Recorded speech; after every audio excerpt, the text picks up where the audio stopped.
Hello, if you want to watch exclusive lemon content on What If Naruto, then go to my Boosty. The first link in the description here contains such hot stories for adults, such as What If Naruto was a daddy for Sarada, or Kushina and Mikoto Vulgar Naruto mommies. Follow the link and enjoy. I'm waiting for you.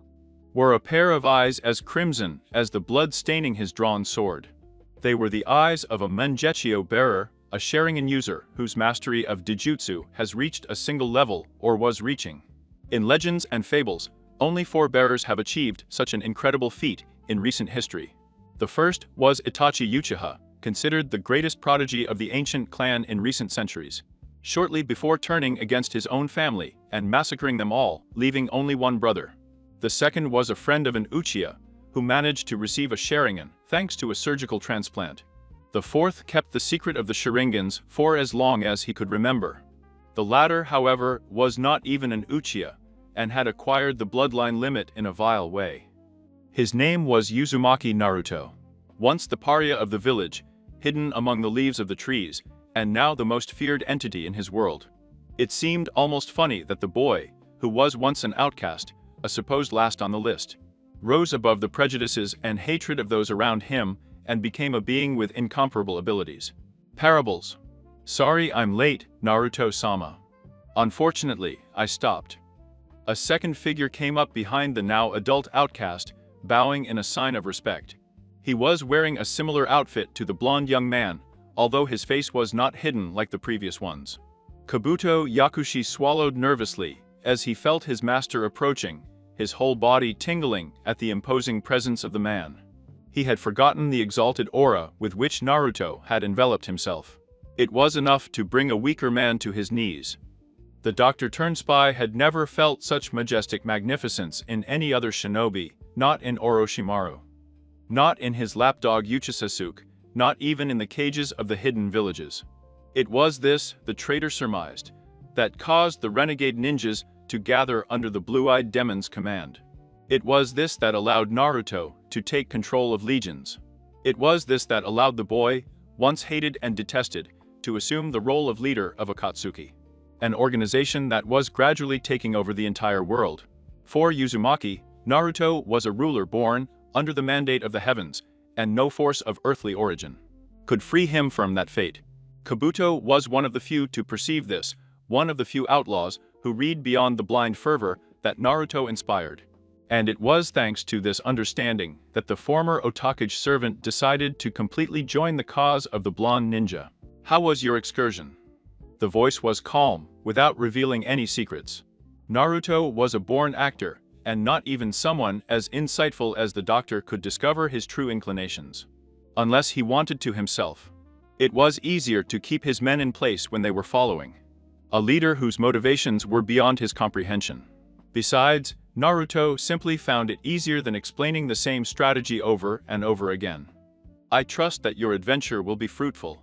Yes, Kabuto nodded. Orochimaru has started to get suspicious of me lately, but not enough. As if to exempt me from the meeting.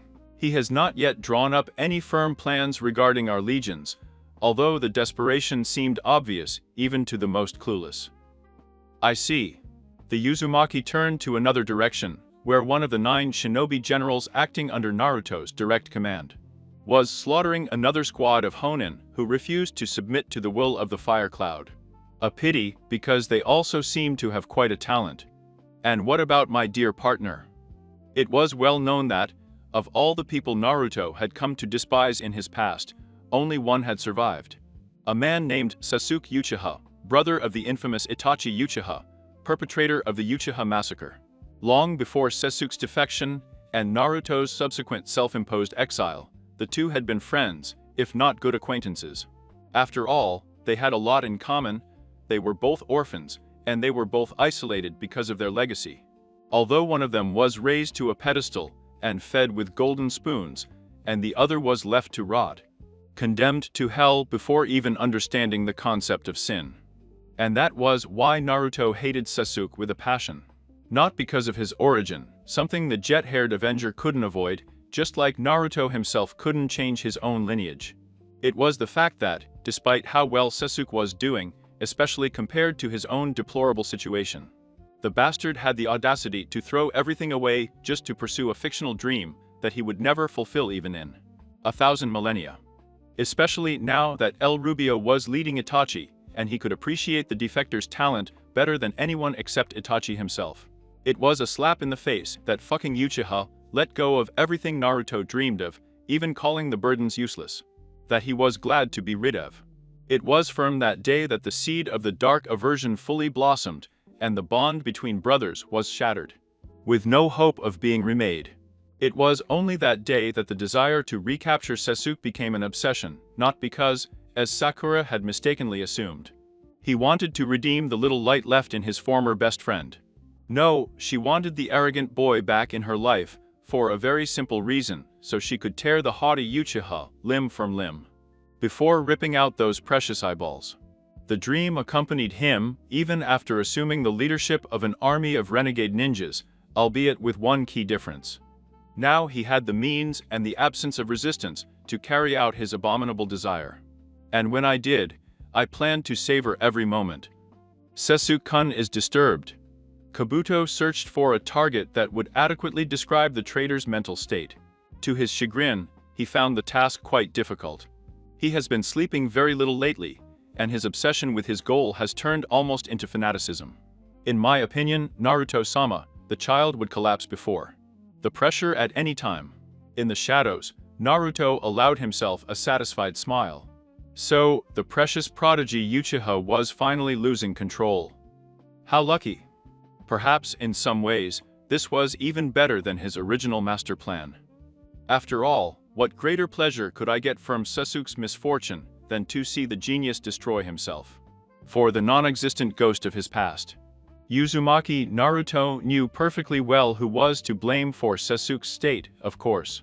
Who but the man who left his former friend with a mental and fixable scar? The man who was once the pride of the entire Uchiha Itachi clan. At a time when Akatsuki had brought the war into the open. The infamy of the 9 Akatsuki had evolved from the pages of a rarely shared bingo book to household names that were the equivalent approximate of the salary man. Itachi, as one of the main defenders of Naruto, had been one of the most whispered names, earning him even the nickname of the Raven, once long believed to be an omen of death. For the massacre survivor, hearing the man he so despised walk free, witnessing the power wielded by his nemesis, and possessing the knowledge of the distance that still separated him, was like a slow-acting poison that was slowly destroying him from the inside out. As for the man who had orchestrated the event, well, the blonde guy found it terribly funny, to say the least. Naruto-sama, there's one more thing. Kabuto almost whispered, afraid to interrupt his lord's reflections. His crimson eyes turned back to blue, and Naruto turned to face his servant. Although Kabuto could not see his master's face, he knew that his life was not in immediate danger. It seems that Suna and Konoha are meeting in secret, no doubt because of the Akatsuki 9, as well as their leader. I'm not aware of the details, but... So, my old friends are finally getting going, huh? Naruto pondered as he started to walk, accompanied by Kabuto. The silver-haired shinobi couldn't help but tremble as he watched the carnage surrounding him. More than 100 Honin, all annihilated by a single entity. But even more terrifying was that they had all been killed in the same way, a thin and almost invisible wound above the windpipe. These men died before they had a chance to counterattack. He reminded the crystal healer of the power of his lord. Not even Itachi, with the use of his Sharingan, would have been able to get out of such adversity unscathed. And Naruto had barely used a fraction of his strength. Well, again the chilling laughter was heard as the flames scattered as if of their own accord. Master and servant went through the flames, which returned to their place, a funeral pyre that claimed the bodies of the fallen. I think it's about time to have a little reunion at last. Since the day he assumed leadership, Naruto's identity has remained a secret to everyone except the 9 and Kabuto. No one, not even his own men, knew who was leading them in battle, who controlled the most powerful army of the elemental countries. There have been theories, speculations at best, each one more far-fetched than the last. But Naruto figured that, as friends, former friends and traitors, of course, the few inhabitants of Konoha deserve to know who would crush their weak resistance like an insect. My Leokai and his entourage. I feel honored, Naruto said, slurring his words as he entered the clearing, accompanied by Itachi and Kisame. The two Akatsuki members fell a little behind the leader, who approached the assembled group of Konoha defenders seemingly without caution. The golden-haired young man stopped several paces away. From a distance, where he calmly observed the contingent with his blood-red Sharingan, spare me the theater. Tsunade held back the urge to hit the man and break all his bones. He was no match for the leader of Akatsuki, an organization whose most important members are at least cage-level ninjas, not to mention. Talk about the man who could command such an army. Impudence has no place here. To what do I owe this lovely meeting, then? Naruto almost rhetorically asked the welcoming committee, none of whom seemed especially kind to the infamous warrior. I'm sure a cage didn't protect me that much. It hurts me that I am so little taken into account that I could hurt a fellow delegate. It was not Tsunade, but Neji who spoke. The 12 of Konoha, the 10 had accompanied the Okage, along with several clan chiefs, several elite Honin, those of the Asuna, and the Hermit Toad. One simply does not take lightly what is probably the most powerful man in the world, especially in a confrontation that could well end in bloodshed. When the white-eyed prodigy spoke, he did so with utter disdain. Naruto noticed that, in his absence, Neji seemed more confident, not to mention his growing strength. A force which it would do him no good to turn against himself, or he would certainly lose it. The former member of the Konoha 12 prayed that the stoic Yuga would not commit the folly of wasting his talent so uselessly. Stop thinking about it. The young man grunted at the insulting words. He seemed furious at such a suggestion. The veins around his eyes were accentuated as he thrust his characteristic deadly gaze into Naruto. Unlike the times he used that method to dissuade Lee from any of the descriptions. With all the machinations of the Blackbrow, this time, Neji had endowed him with a total murderous intention, which almost surpassed Naruto. What do you want from us? Oh my god. Naruto shook his head in disbelief. I had no idea Konoha could be so idiotic, or so arrogant about him. Done? Did they really think they were in a position to demand anything from him? Surely they realized that the only reason they were not crushed was only because of their goodwill. Of course, as always, he seemed to have overestimated the humility and clairvoyance of Kono Agakure no Sarto. What I want from you is simple, and requires practically no effort on your part. Naruto loved to prolong the intrigue. All you have to do, my dear Okage, is simply to swear allegiance to me, and submit this village to my jurisdiction. And in return, I will let your citizens live. Of course, the same applies to hunting. There was an immediate outcry and outburst, though none as loud as that of a thick-fronted fighter, who practically screamed above the Mala's din. You will not stain the youthful flames of Konoha with your injuventurable ways. Feel the wrath of the green beast. From Konoha. Before anyone could react, Rogel de los Ollas appeared next to the leader, who was still unresponsive, and dealt him a flying kick of Moladora in the head. Judging by his appearance, it could be said that he had removed the immense weight he always carried, making his attack much more devastating. At the age of 28, Rogel is the best martial arts teacher in the village. Period. His punches are so forceful that even Okage herself, known for her monstrous strength, had difficulty blocking them. Even fewer fighters were able to react to his speed after taking the weight off from training. Among them was an Uzumaki Naruto. Faster even than Lee, Naruto indifferently extended a hand and caught Lee's leg, as if blocking a child's weak attempt. The blue-eyed commander didn't move a muscle as he absorbed the full force of the attack. This is the best thing you can do. Pathetic, he muttered scornfully. Then, with a cruel smile, the former Konoha ninja squeezed him tighter. A gruesome crack was heard as Lee fell to the ground, screaming in pain and clutching his injured leg, where Naruto had broken the bone. With a cry of dismay, a more adult version of Lee appeared next to the incapacitated combatant and helped him back to the ranks, which seemed much calmer. They had greatly underestimated the strength of their enemies if Lee, one of the strongest, had been defeated so easily. Before they could formulate another plan, Naruto spoke again. I'm disappointed that this is how the village of the Hidden Leaf welcomes an old friend. I guess something like that won't happen again. Old friend? Sakura asked, surprised, one of the few present, to catch the gentle passage. What are you talking about?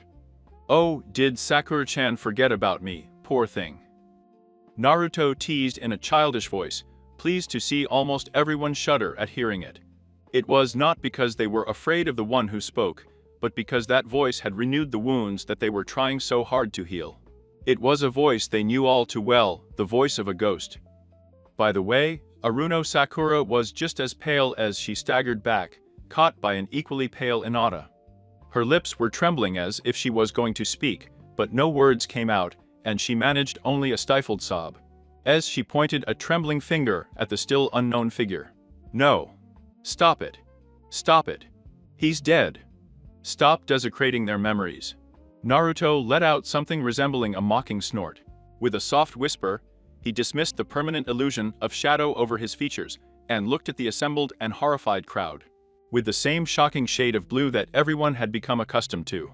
He looked older, unsurprisingly, given the time that had passed, and more handsome, but he still looked all too familiar.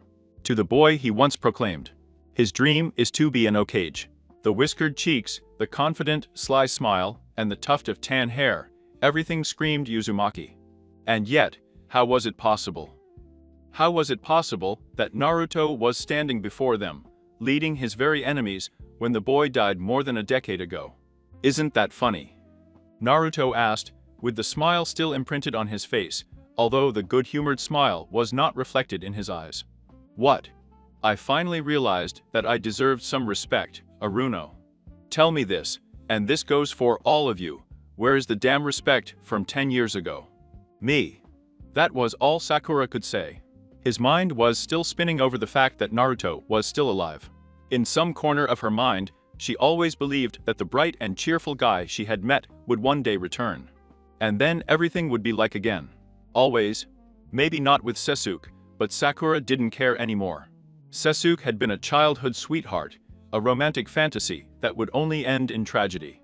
As an adult, the pink-haired trainee doctor recognized him. The boy came back, stronger than ever. But he did not return as a hero or even as an ally. Uzumaki Naruto has returned as Konoha's #1 enemy and eventual conqueror. It was then that the always sensible Narashikamaru decided to intervene on Sakura's behalf. I expected Naruto to come out of his temporary madness with logic and reason. The Ambu, who had recently been promoted due to the problematic nature of the position, could not have chosen a worse time to comment. Be reasonable, Naruto. You would have lost the nomination of all dinners. The council was prejudiced against you from the beginning, and since they control the majority vote, even with Tsunade-sama's support, he wouldn't have been elected heir apparent to the Hokage. Ah, I know that. Naruto nodded gravely, as if he finally understood the irrationality behind his seemingly childish and vindictive actions. It may surprise you, but I wasn't as stupid as you made me think. I knew I would lose from the beginning. I mean, can you imagine those stubborn old men supporting the idea of the demonic spawn ruling the village? The very idea is ridiculous. But then, why such a senseless attempt at revenge? Neji hesitated before posing the question. Unlike many of his relatives, the proud Yuga felt a reluctant respect for the vessel from the day the doomed young man brought the white-eyed prodigy back to his senses. Naruto. Naruto looked at Neji with an almost friendly expression. Almost, but not quite. Yes, I realized that my effort would be doomed to failure. Hell, I even realized it wouldn't be a good time. He was too impulsive, stubborn, and passionate for that. But I was hoping that my friends would at least support me. After almost 7 years, I thought, I dared, even with such stupidity, to believe that at least I had earned that loyalty. I imagined that, no matter how much the village united against me, I could at least count on the vote of some friends. If only to convince myself that I could still change the perception of part of the population. He stared at each of them, one by one. And you let me down. Naruto. Kiba sighed as he tried to comfort his friend, but stopped in his tracks at the murderous gaze of his target. We were just acting according to what our plan dictated. Our opinion is worthless. And we didn't think they would hurt you so much. Me. I feel worse than garbage after what I did, but what other option is left for me? Naruto was watching the dog user as if a third arm had come out of an unexpected place. Little. And please explain to me how you came to that conclusion. After all, I had only shouted out my dream on every possible occasion. Perhaps that was not enough to convey a clear message. Kiva was speechless. Naruto pulled away from him, regaining his stoic expression. Facing the assembly, he continued with an impassioned speech. Well, in any case, you may be surprised to hear this, but I didn't run away or fake my death because of it. It may have influenced my decision, but it's not the straw that broke the camel's back. I've been through hell my whole life. They really believed that a single event would bring me down.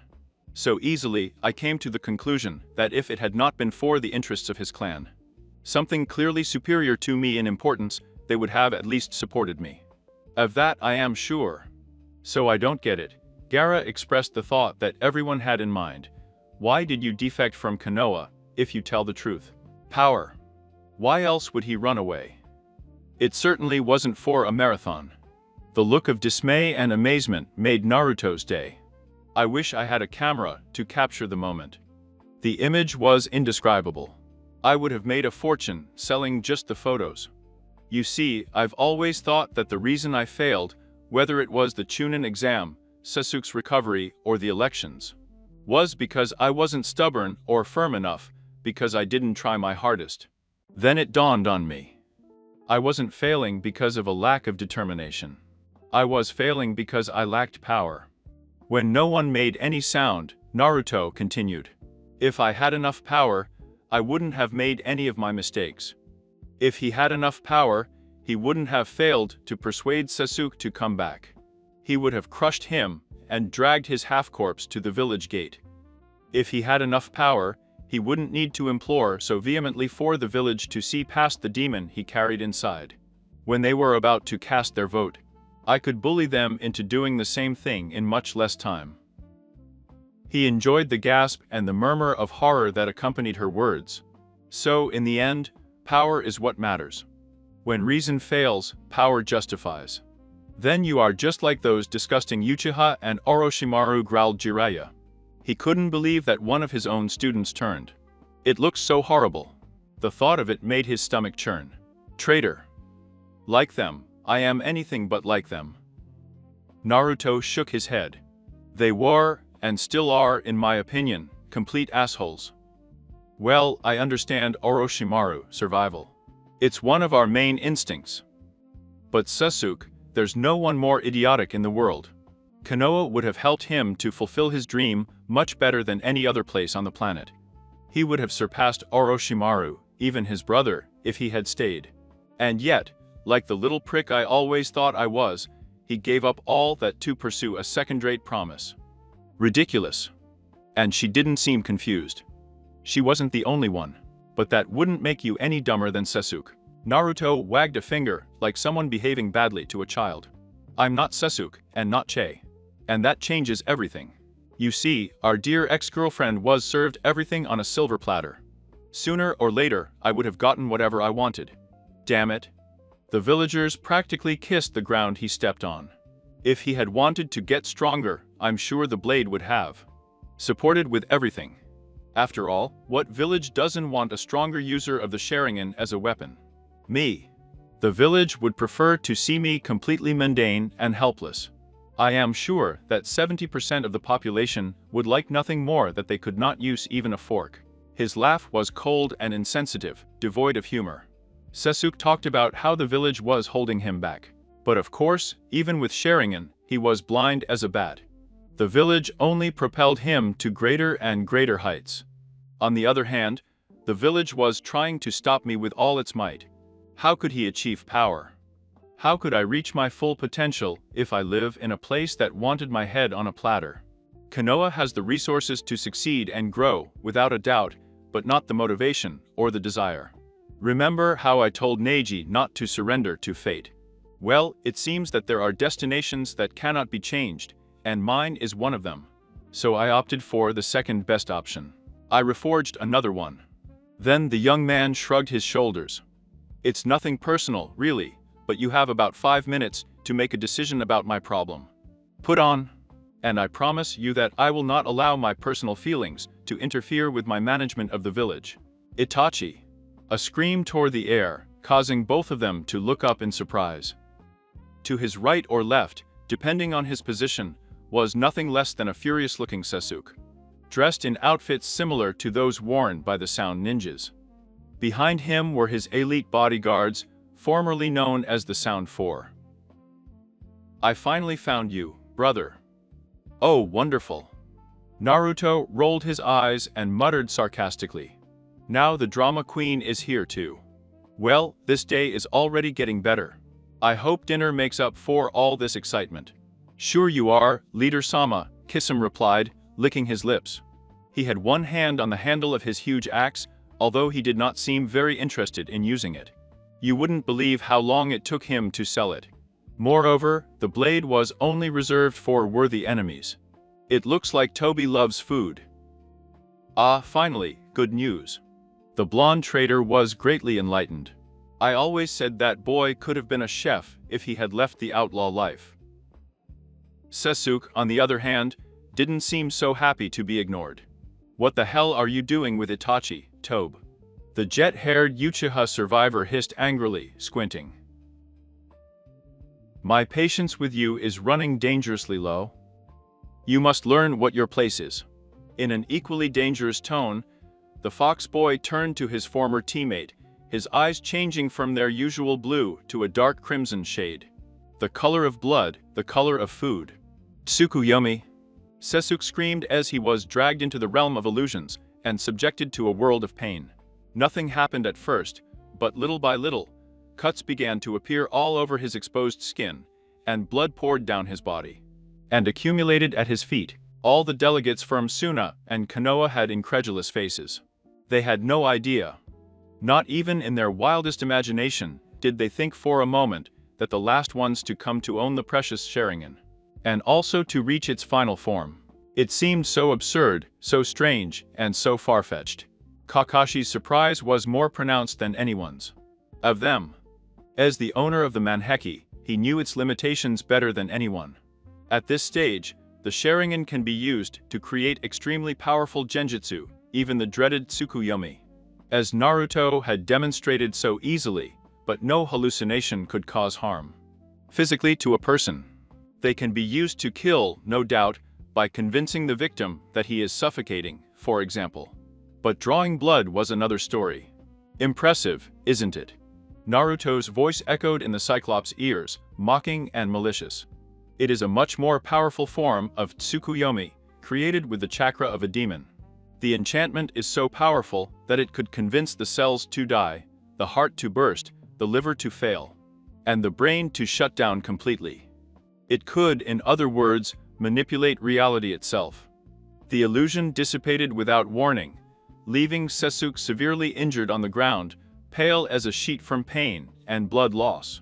The almighty Uchiha had been reduced to a bloody mess with a single glance. Now that the interruption is over, let us get down to the nitty-gritty of the matter of your immediate surrender. Sakura seemed restless as the two factions stood near the agreed meeting place, without exchanging a word. How did things go so wrong? I didn't know that. Or maybe yes, but I just didn't want to remember. The gap between her. No. Between the village and Naruto would not be repaired. He was dead to them now. Now and forever. He bit his lips to keep the tears from filling his eyes. They were all going to die. None of them know it yet, but this whole meeting. Union had been nothing more than a trap to lure the Akatsuki leader to his inevitable doom. And each of them, the Okage, the Kazekage, and their followers, is a bait. Sakura was one of the two people who knew this secret. The other was Okage herself, who had orchestrated this almost kamikaze maneuver. He remembered entering the underground chambers where that was stored, a huge monument to the ingenuity and wickedness of mankind. Centuries, even millennia of accumulated dust, failed to drive away the aura of indescribable evil. that was hidden in their metal casings. Tsunade was already by the deadly device when the pink-haired Kunoichi came to her side. A gloomy, almost desolate look was reflected on the enchanted face of the healer. As she contemplated the crystallization of human intelligence, distilled into the most absolute energy. "This is the only way," old Lady Okage murmured as she felt her apprentice's comforting hand on her shoulders. "The only way to stop the madness. There is no other choice." "But what is it?" the girl dared to ask with fear, almost as if her voice could counteract the danger. "The physical manifestation of the supreme horror," his sensei had responded cryptically. "The sins of the world materialized." "Already? I see." Once the contraption was activated, Tsunade had informed her Prit-G that there would be a 10-minute countdown before that. That the mechanism could be activated. 10 minutes. All his men had to do was entertain this mysterious leader for just 10 short minutes, and it would finally be over. But the prowess of his enemy was legendary. He had brought down entire legions without a scratch, or so it was even said. The Okage, being one of the Sannin, wasn't sure if her forces could stop him for so long. But damned if he didn't do anything to save his village from such vile tyranny. "You don't have to come, you know." Tsunade smiled warmly as she finished explaining her plan. "You can always stay with the villagers." Sakura shook her head decisively. "I'm a honey from Kono Agakure no Sarto. It is my honor and my duty to die serving and protecting the hidden village that I loved so much." "I understand." The woman who had been almost like a mother to her had not spoken more on the subject. Although when they had both left the chamber, the dim light of the torch was turned on for a second. As an ominous wind blew through the underground labyrinth, illuminating faded words printed on the object. Similar to a sphere that rested on what seemed to be a kind of altar. Identification of weapons of mass destruction, bar 24321 Antimatter bar class A. Unfortunate. Naruto looked disdainfully at the fallen figure of his friends. Although he hadn't killed any of them, his blow had enough force to leave the brave ninjas of Konoha helpless for quite a while. Each blow had shattered at least one bone, if not more, and mixed with its own sinister kind of chakra. The blows had left the opponent unable to use defensive measures of any kind. "I was expecting more resistance from you." Tsunade made a valiant effort to respond, only to cough up blood. She had been one of the first to fall, after being slammed to the ground with all the force of a pack of raging bulls. It was quite a feat that he was able to stay conscious after the blow. "I should end you here and now for your betrayal," Naruto muttered as he raised an arm. Black flames covered his hand, stretching out to become a pure chakra sword. However, something did not fit into the energy that throbbed around the blonde's outstretched fingers. She felt polluted and hateful, cruel and malicious beyond imagining. "Now, Okage-sama, any last words?" He scoffed as the same colorless sword was summoned to his hand. "Just one." The dying Okage smiled as she spat between her teeth. Boom. Somewhere below them, a red number reached 0. Somewhere, several alternate universes away, a blonde-haired, blue-eyed boy woke up startled. Staring at the white ceiling with curiosity, the boy proceeded to do something that no newborn had ever done in history. "Well, that's wonderful," the boy muttered in his childish accent as he let out a long sigh. "Shinigami, I'll take your balls off the next time we meet." Preview. "I can grant you your heart's desire, and Tachikin. I will give you the key to your cage. I will give you claws to fight back against those who they imprisoned you, and I will give you wings with which to soar under an infinite sky. Only I have your freedom, and, in return, you just have to serve me." Uzumaki Naruto. 6 years later, Uzumaki Naruto smiled as he looked at his prisoner, one of the civilians, who had decided to take certain matters into his own hands, and to act like the hero that the ailing Okage didn't have the courage to be. The man had even managed to attack Naruto under the guise of a drunk, although his movements are anything but uncoordinated. Naruto had thanked the deity above for such providence. "After all, their supplies are running out your name." His voice was filled with cruel joy as he kneed the man, making him gasp in pain as he ran out of air. When the man hesitated to speak, Naruto rewarded him with several quick kicks between the legs. He didn't care much for the answer anyway. I just enjoyed watching a tortured soul. Besides, the man asked for it. I won't ask again, you miserable creature. My Yamato. Usagi. He answered barely consciously. Naruto frowned at this new change. Damn, I was hoping for a firmer stance.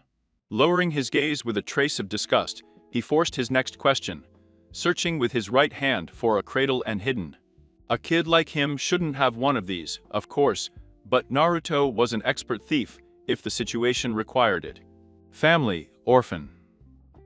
For you. Snarled the citizen, now wide awake, his eyes red with anger. It was obvious that he hated the blonde kid with every fiber of his being. Naruto didn't care much. He also hated the man. With a blur, his left hand shot out and he pounced on. Over the man's right ear, I thought I had made it clear that you should only answer my question and nothing more, he said in a monotone tone, not caring at all about the screams or the blood. He had no mercy on his prisoners or anyone who, according to him, was not worthy to live. Scream all you want, there's no one. Let him hear you. Now, the next question.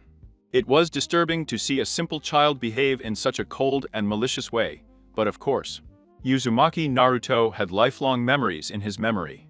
He could hardly be considered young or naive. With an angelic smile that chilled the blood, he turned away from the moaning captive, admiring his handiwork. At the command of who you are, big blue doe-like eyes were thrust into the man's, cold and unfathomable, like those of a demon from hell. There was only a wild pleasure in the blue eyes of the abomination to the count. Temper the barely concealed fear of his prisoner. Go to hell, you monster. Spat the villager. Or he tried, before a punch that wasn't there a second ago shattered his teeth. Naruto simply chuckled as he retrieved his fist and, with his other hand, pulled a jar out from under his cloth. He shook the contents of the container before the cramped figure, who watched with apprehension. As the transparent and colorless liquid of the device swirled inside the glass walls. Do you know what this is? When his answer was received with a fearful shake of the head, he continued, his voice barely audible, and the cruel joy in his tone fully perceptible. It is one of the most powerful aphrodisiacs known to man. A single drop of this will turn the most chaste of maidens into the most deplorable of prostitutes, and men with the will of steel into sex-crazed animals, capable of satisfying their basest desires. Just one taste, and you won't be able to avoid mating with the first thing you see. His whisper was so cold that it froze to the bone, as if Satan himself had spoken through the boy, using his tongue to transmit a message of unimaginable evil. Can you imagine what would happen if I forced you to swallow the whole bottle and left you alone with a group of bitches, one in heat, in full view of the whole town? Now, the answer, please. The man's eyes widened in horror, and he forced himself to utter the pains. Words with a dislocated jaw. Ah, I acted of my own free will. Naruto arched an eyebrow and looked at the man with something akin to surprise. Ah, so you didn't obey anyone's orders, did you? Well, Mr. Usagi, it seems that I have completely judged you. Bad. You are much braver than I expected. Her smile was enough to break his face in two as she bent down and mumbled the last words next to the captive's ears. I hope you will scream long and hard, Mr. Brave, when I tear the flesh off your bones little by little, carefully. Him. Oh Kaj. No. He'll leave you, the man stammered in fear. Naruto laughed even harder at her pleading words. The Hokage is not going to know. Not even now. And never to. To his credit, Yamato Usagi screamed the loudest in his life when the torture started. 1252. 1253. 1254. Naruto smiled as he hit the wooden pole with an uncontrolled rhythm. The training stake had been practically demolished by his childish fists. Splinters of wood falling to the sweat-stained ground in a quick rain. The boy could feel his muscles contorting and stiffening with every blow, his body getting stronger under the almost inhuman training he had forced himself to undergo. Power is everything. I had woken up in this naked and helpless world. His other and immense, almost infinite chakra had been stripped from his body. His monstrous strength had been stolen from him by childhood.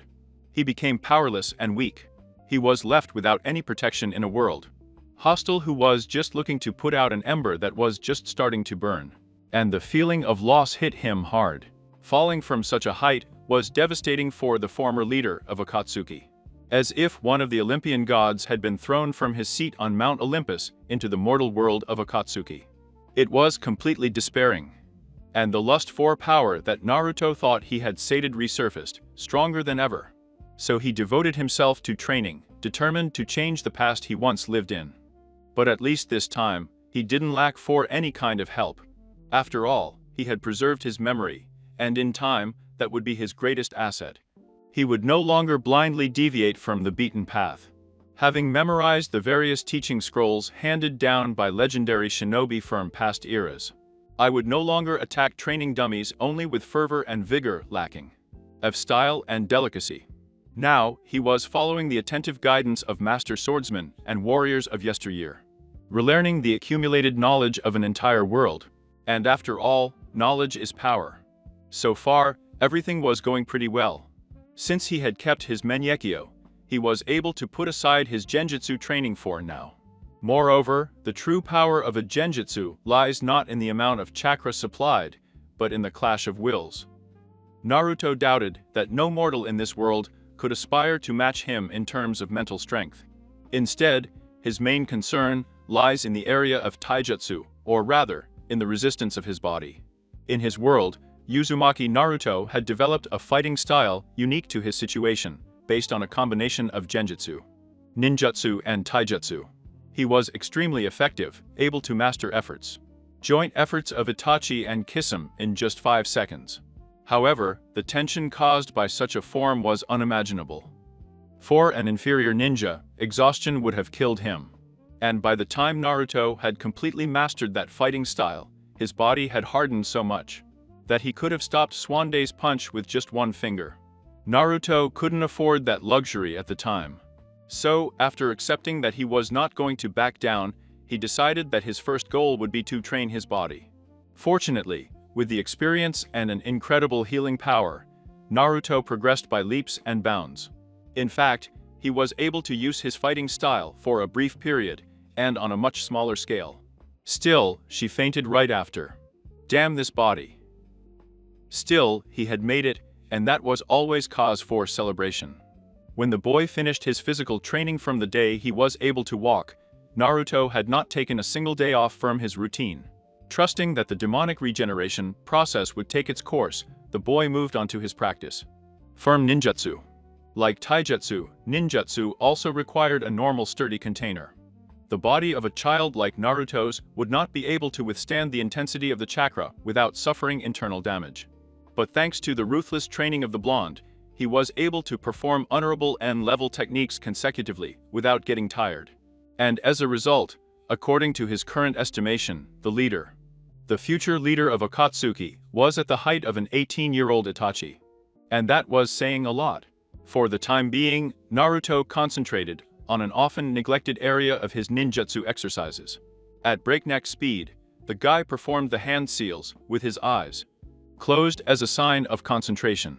Hand seals are one of the most important aspects of shinobi art, shaping and guiding the chakra into its physical form. However, once the average shinobi reaches a certain mastery in the subject, he quickly forgets about it. The dumber they are. More than 60% of the time, in a shinobi duel, speed is the one that takes the victory, the speed of the body, and the speed of the jutsu. Being able to prepare attacks before the opponent, even for a second, can make the difference between life and death. As far as Naruto could see, an average shinobi could form at most 3 seals per second. A shinobi of the Kage rank could produce a maximum of 8. As a prodigy, Uchiha Itachi could achieve 11 in the rare circumstances when he was forced to reach his limit. At his best, Naruto could create around 24, if not more. Unfortunately, this was also lost. And just like their physical prowess, recovering those skills is an absolute priority. With a sigh, the The reincarnated carrier looked at his hands in disgust. 10 stamps in less than a second. What a pity. Once again, the guy remembered how useless this meat unit is. The Shinigami was going to pay for this. Before he could think of the proper torture for the god of death, the boy heard a loud noise some distance away from his secluded place. And now what? The boy-man rolled his eyes, exasperated. Forgive me. After getting up from his meditative posture, the blonde walked towards the source of the disturbance to investigate. What he found was the beginning of a change that would alter fate itself. Leave her alone, you thugs. Hino screamed as she stood protectively next to a sobbing Sakura, her arms outstretched to protect the younger of the two girls. The blonde girl was a mess, with torn clothes and frizzy hair from a previous fight with the group of malicious guys who had gotten into. With the girl with pink hair due to her forehead, with her emerald eyes shining with anger, the platinum blonde ninja in training growled at the offenders, who were still in an uproar seeing Hino's reckless bravery. We're just telling the truth. One of them, a simple-faced boy with reddish-brown hair, looked at Aruno's slumped body with contempt. He has a forehead so big he could fit with or on it. This, in turn, provoked a new laugh among the rioters, some of them doubled over with exaggerated hilarity. Sakura's eyes filled with tears, hearing this, and tried to hold back a choked sob that escaped her lips. Hino's growl became even louder. Just as he was about to take down the pack leader, a new presence made itself felt. The voice of a child not older than them, but much more mature and firm, interrupted the uproar of the boys in the park. And what do we have here? Naruto watched the assembled crowd impassively, with a face that reflected indifference. To be honest, he didn't give a damn what happened on this little getaway of the children. Despite technically having the same choice, his mind was much more complex than these brats. It would be an offense both to him and to his dignity to stoop to associating with these brainless assholes for longer than strictly necessary. Maybe if they had bothered to show some intelligence, Naruto would have been more tolerant with his presence. But seriously, could you really expect more from 6-year-olds?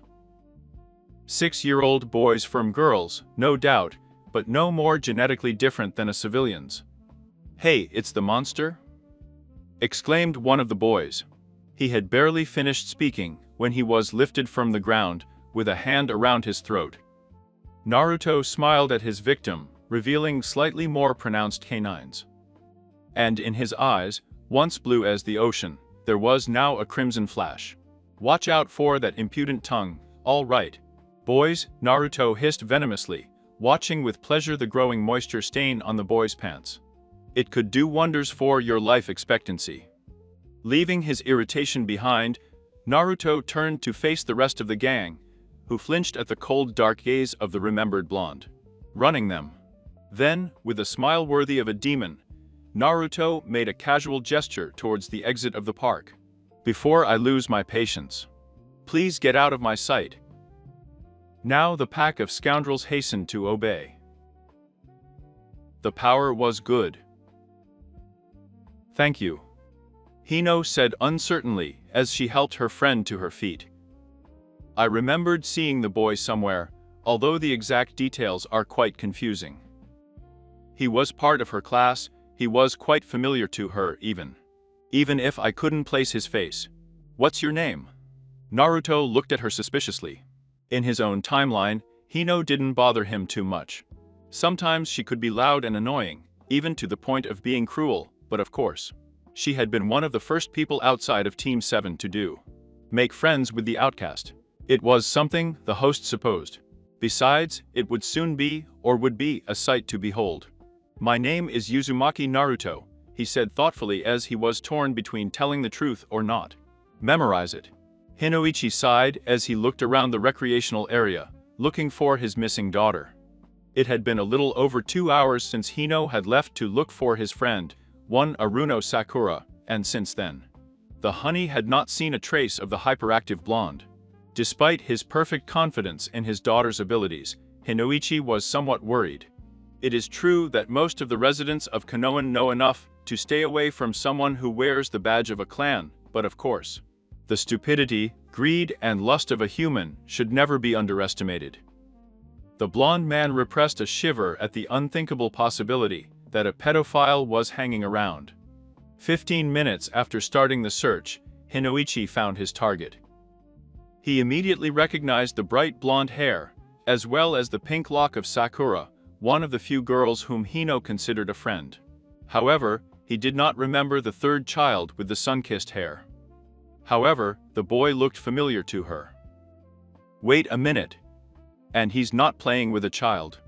Hinoichi issued a soft kai, just to make sure he wasn't under some kind of genjutsu. How was it possible? Did God decide to end the world prematurely without informing Hinoichi? What other explanation could there be for this crazy behavior? That's when the boy's identity struck him.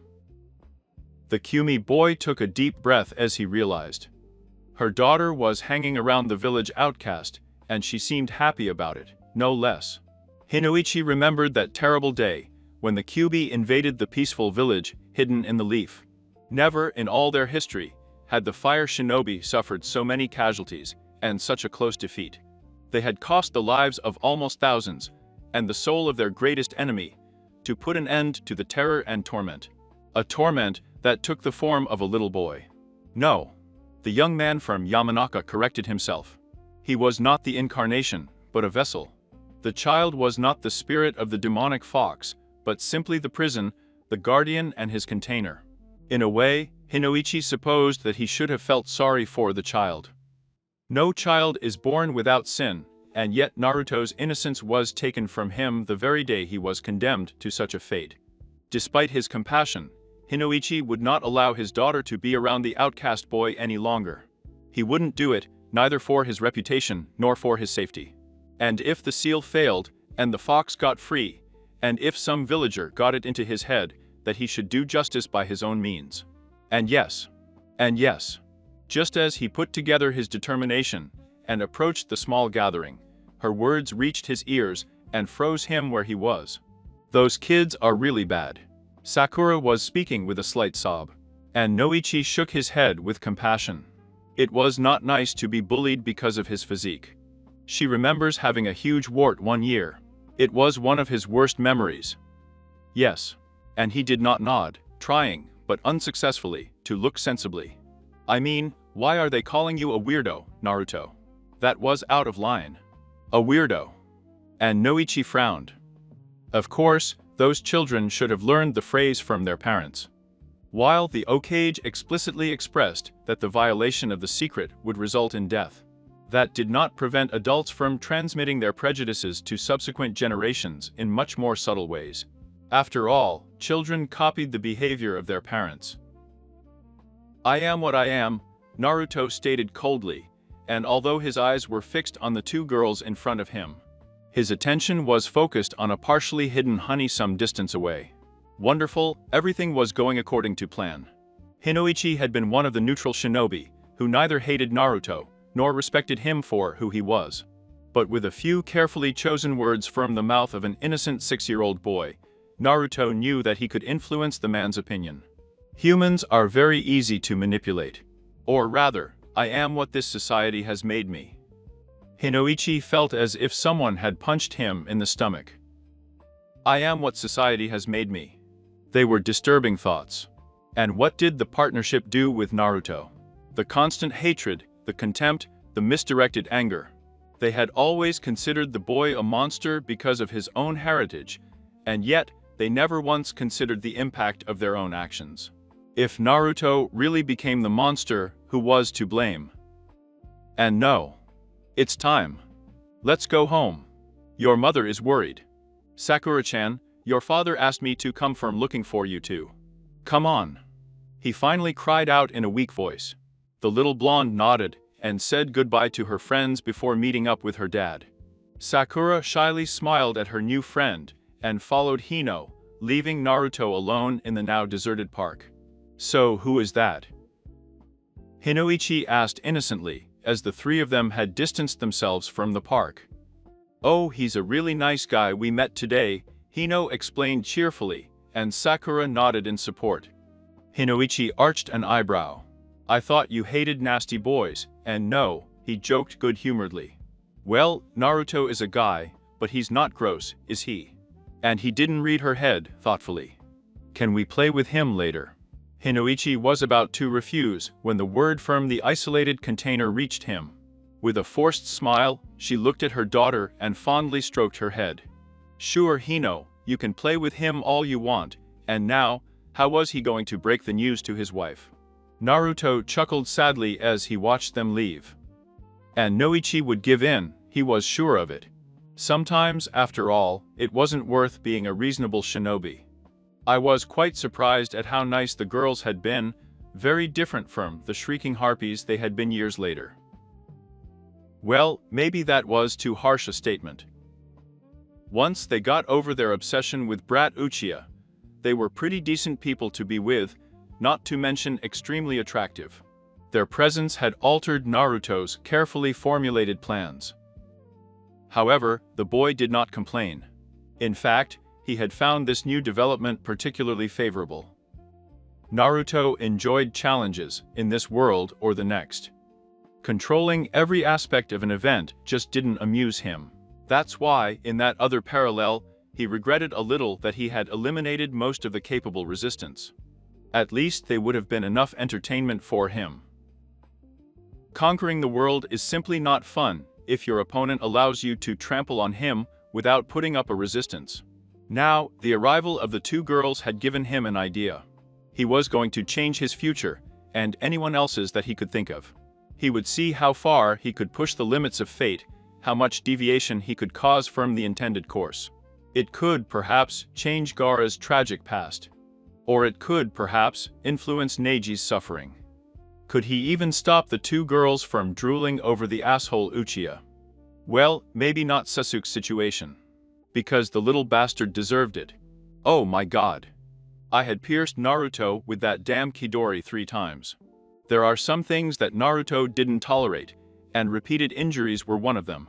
Today, this is going to be fun. But before he could do that, he had to form an organization. Itachi gasped as he jumped backwards from the pole, throwing a huge fireball at the same time, reducing the training stake to ashes. The young prodigy looked up from his spot, his trademark Sharingan scanning the area meticulously. He thought he detected some movement, but maybe it was just the wind turning. He faced his next enemy, a training dummy, made with some of the toughest materials the Uchiha clan could find. Although, judging by the dent and the scars that marked his skin, Hitachi had spent quite some time with the object in question. Without barely moving, 2 Kajibunsen appeared in front of him and charged at the motionless opponent, each wielding a previously hidden dagger. While fighting the enemy, Hitachi wrapped the inert artifact in a genjutsu before whispering softly. Bunsen from Ibakua.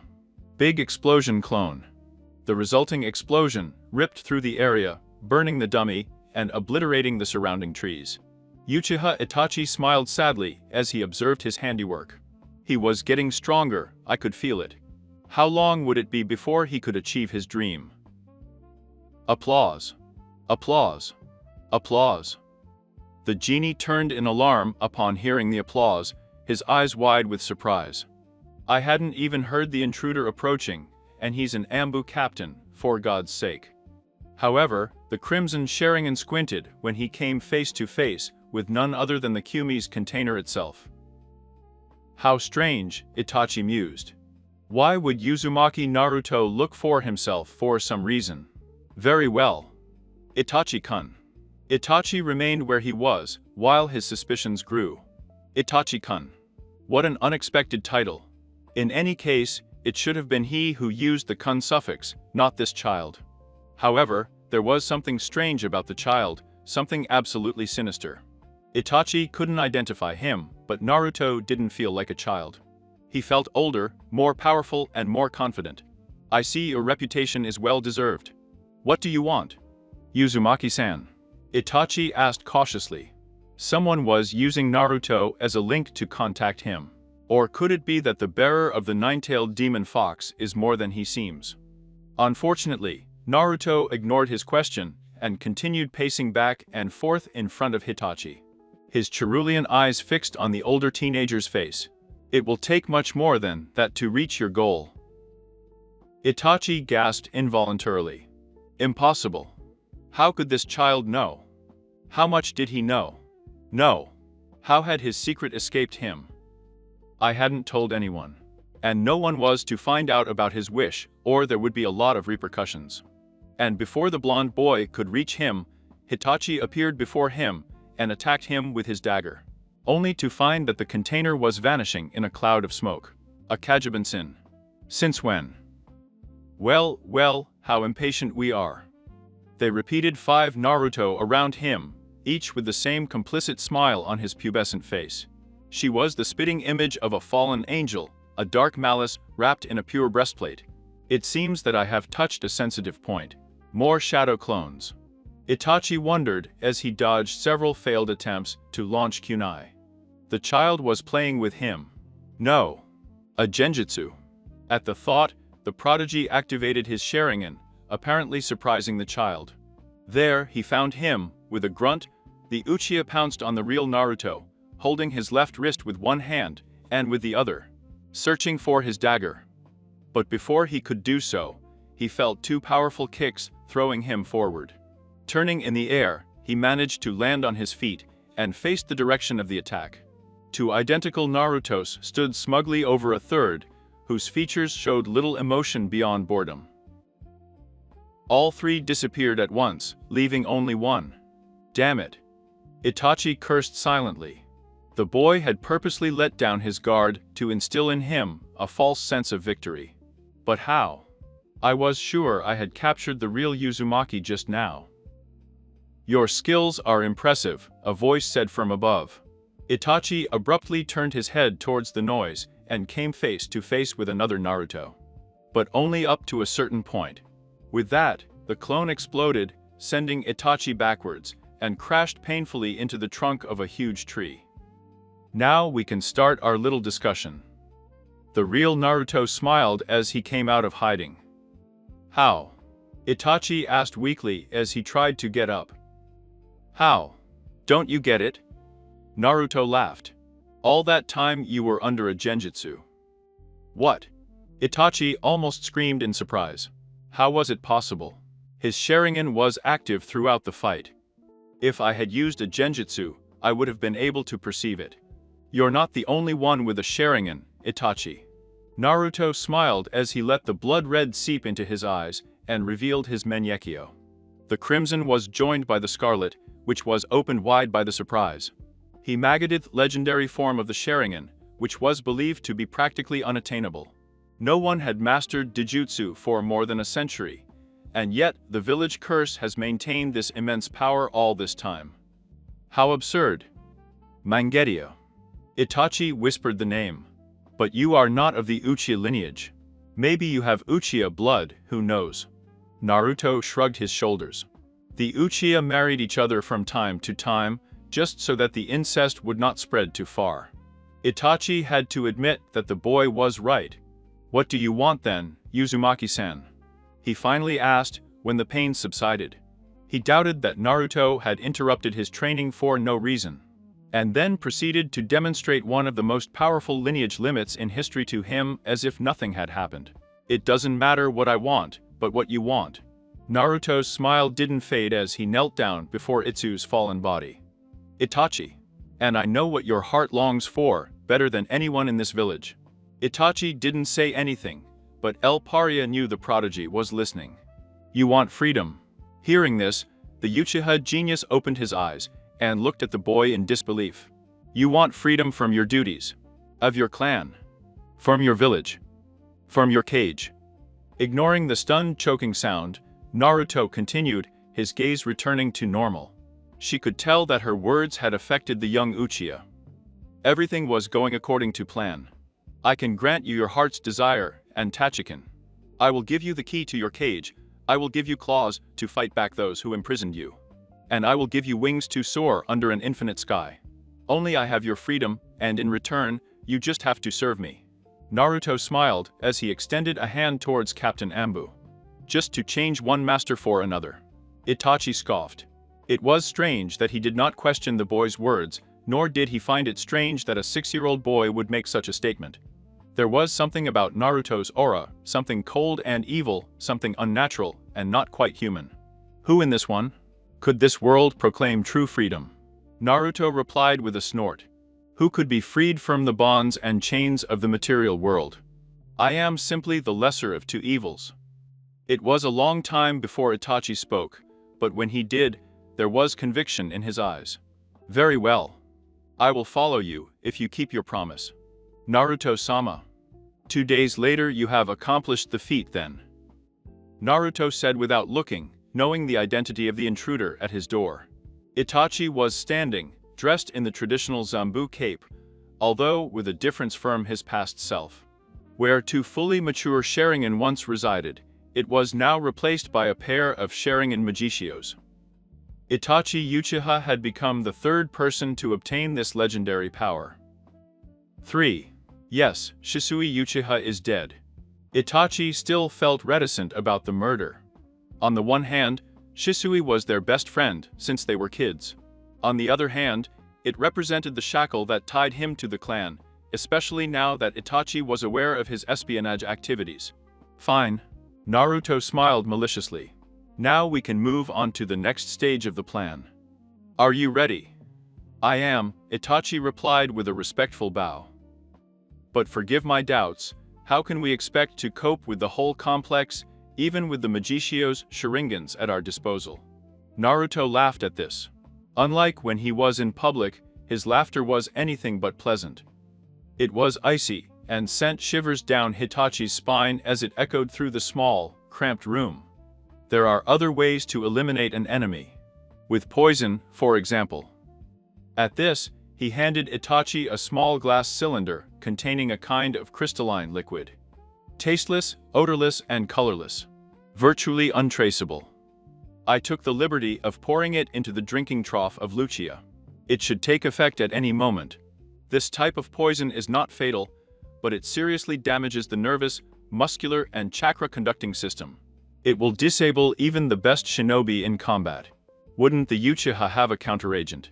Hitachi asked as the two of them prepared for the confrontation, packing various weapons in small profiles. Portable paths, and wearing intimidating black cloaks that hid them, only with most of their body and face. Its roots are deep. It's not this kind of poison, no. Naruto shook his head as he walked out the door, making sure no one was around. I designed it myself, after all. As Naruto had predicted, they encountered no resistance as they entered the mansion, killing anyone who got in their way. While Hitachi faced several Honin in a melee, Naruto didn't lift a finger, letting his clones do the dirty work. Less than half an hour later, the proud Uchiha clan was on the verge of extinction. Those are the last ones, apart from your parents. Naruto muttered disdainfully as he passed over the corpse of an Uchiha. At least, they were clean kills. Itachi had been very accurate in his battles, and the damage was noticeable. There were no bodies with more than one fatal wound. Well, and your brothers. And those are the last chains that bound me. Itachi growled, wiping the blood from his crib, and with the clothes of a fallen clan member. He would soon be free. I would sever all ties with this cursed place. Leave your brother out of this, Itachi, Naruto said with a warning look. Although I understand your hatred towards him, he will fulfill an important function in the future. Itachi. What does this mean? Fugakuchi shouted at Furioso upon discovering the massacre, interrupting the conversation. What have you done? I've done what I've always wanted to do. Itachi replied menacingly. I'm getting rid of you. Goodbye, my father. Itachi watched impassively as a Naruto boxer pulled his brother and unconscious out of the room. He had repressed the urge to kill his last remaining relative, and had instead told the boy to wallow in his hatred. For some strange reason, Naruto found this quite amusing, although he didn't explain his reaction. And now what? Itachi asked, turning around. Towards his master. He did not seem at all affected by the murder. No. The massacre of his relatives. Maybe I've never even seen them like this. For him, they were simply the cage that separated him from the outside world. Wait, before we go. Naruto said as he walked to the center of the room and took out another jar, filled with a thick red substance. Human blood, he explained without waiting for the question. Dipping his fingers into the container, Naruto proceeded to draw a complex diagram on the cold stone floor of the complex. When he finished, the boy got up again and muttered something under his breath, before extending one finger and cutting the flesh of the other wrist. Letting several drops of his own blood mingle with the drawing, Naruto was glad to see the entire artwork shine with an unholy light. What is this? Itachi seemed completely calm as the light enveloped the entire building. Somehow, Naruto's exploits had stopped surprising him after spending several days near the ship. I probably wouldn't even bat an eyelid if the guy had claimed that he was actually a soul from another dimension. Of course, that was a ridiculous idea to say the least. Alchemy, Uzumaki Naruto replied as he turned his attention to the rapidly expanding ritual circle. To be precise, a philosopher's stone. 4. A stone that grants immortality to any being. Itachi arched an eyebrow at this. I had always thought that alchemy was just a magic invented by some disoriented maniac. But of course, there are nine-tailed foxes hanging around, hopefully. Naruto laughed covertly at the presumption. It provides an elixir that heals any wound instantly, deadly useful for what is to come. Of course, given the speed of production, I strongly recommend that you avoid injuries as much as possible. Healing nectar should only be reserved for emergencies. Roger that. Itachi nodded and followed the mustachioed boy. So his entire clan had become mere sacrifices to generate this damn stone. What a fitting ending for those pompous idiots. Besides, now that the only Uchiha left are him and Sasuke, the Sharingan's secret would have a much less chance of being divulged. Come, Itachi, we have a lot of work to do, Naruto called as he stood near the entrance of the complex. What about you, Naruto-sama? Hitachi expressed its concern. If the Hokage discovered his absence. Don't worry, Naruto gave him a comforting smile. I have created a special clone that is my replica in every way. No one, not even the Yugas, could tell the difference. Save yourself your questions, we're running out of time. But where are we going, if I may ask? Itachi decided to risk asking one more time. So this was the beginning of his life as a missing ninja. Not bad at all, if he says so himself. We're going to see some friends. Was the perplexed answer as the two hooded figures disappeared from Konoha among the swirling leaves. A new era has begun, although no one has realized it yet. 1. Here, Naruto literally refers to bitches. He's a cruel little bastard, as you can see. 2. Naruto has performed a jutsu that blocks the Hokage's attempts at divination before the torture. The jutsu directs the Fire Shadow's attention to a grieving clone. 3. Because both Naruto and Tobi Madara have the Mangekyo. 4. No, it's not Efna. Seriously. This has nothing to do with any other mana. It's just a name, folks. Omax note, the joke is based on a comic book, which I read once. Bombs. Sasuke-kun, how are you feeling? Kabuto asked as he entered the hospital room, his eyes shining the whole time. Sasuke sulked. They punched me, stabbed me, electrocuted me, and Tayuya kicked me in the balls. 5 VIP times. How VIP do you think I feel? Kabuto adjusted his glasses. I seem to care. He found a sword raised to his throat. Do you think it's a good idea to piss someone off with a sword?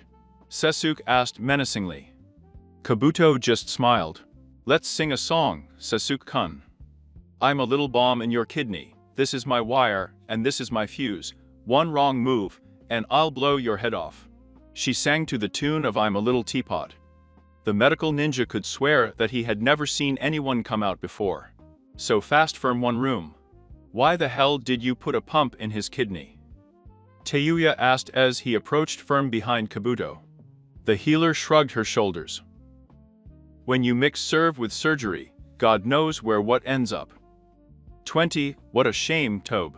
Sasuke gloated as he got up after Naruto had stuck a Rasengan in his stomach. The blonde looked at him suspiciously. What is that sound? What sound? Sasuke rolled his eyes. We're buying time. How pathetic. That ticking sound. That's pretty silly, even for you. Do you really think I would fall into the trap, being the last one? No, I'm serious, there's a ticking noise. I'm getting tired of you. The bomb exploded, scattering pieces of Sasuke all over the battlefield. Ha, I told you there was a ticking sound. Bite me. What are you going to do, Sasuke? Bleeding on me. Go to hell. Preview. Itachi. Try not to get into trouble. This village is composed entirely of renegade ninjas. Most of them are not. They are kind to strangers. Of course, do not stand idly by insults either.